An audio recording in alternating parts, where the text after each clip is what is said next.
মানববন্ধনে এটিএম আজহারুল ইসলাম, জনাব ফখরুজ্জামান, জনাব মোহাম্মদ সৈয়দ মোহাম্মদ হুসাইন, জনাব আবু তাহের সহ যারা জেলে বন্দী আছে সকলের মুক্তি দাবি করছি।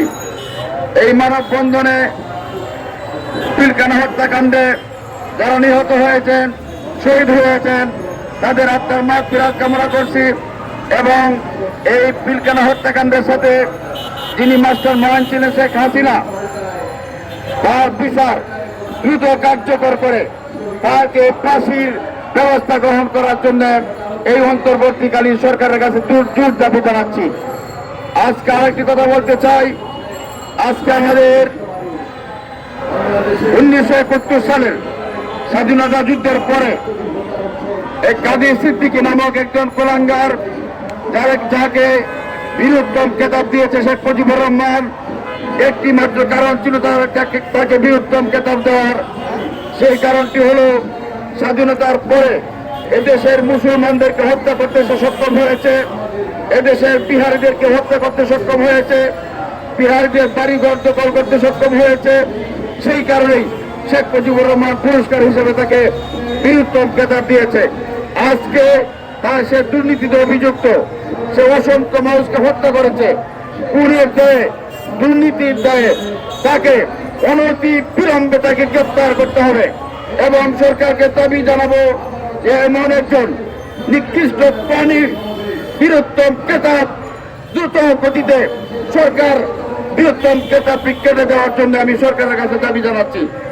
আর একটি কথা না বললেই নয়, স্বরাষ্ট্র উপদেষ্টা সারা বাংলাদেশে আজকে চুরি, ডাকাতি এবং অপহরণ, গান ছিনতাই এমন হারে বেড়ে গিয়েছে যেটা অতীতের তুলনায় অনেক গুণ বেশি।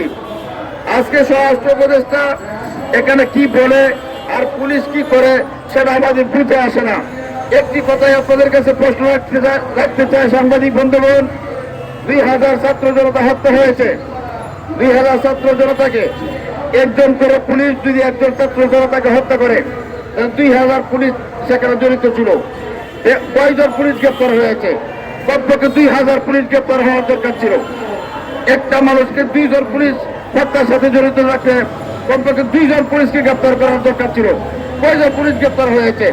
এই সরকার ব্যর্থ এবং স্বরাষ্ট্র উপদেষ্টা ব্যর্থ।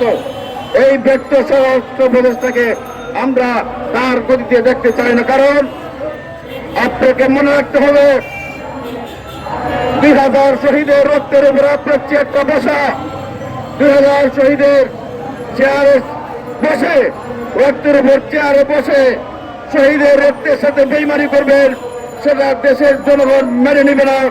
আমি আজকে স্বরাষ্ট্রমন্ত্রীকে আইন শৃঙ্খলার অবনতির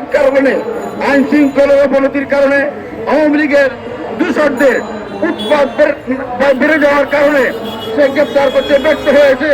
সেই জন্য স্বরাষ্ট্রমন্ত্রীকে আগামী 24 ঘন্টার মধ্যে তাকে পদত্যাগে ব্যর্থ করতে হবে, তাকে পদত্যাগ করতে হবে।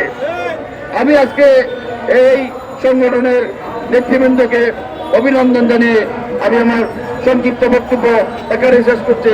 খুদা হাফেজ। বাংলাদেশ জিন্দাবাদ।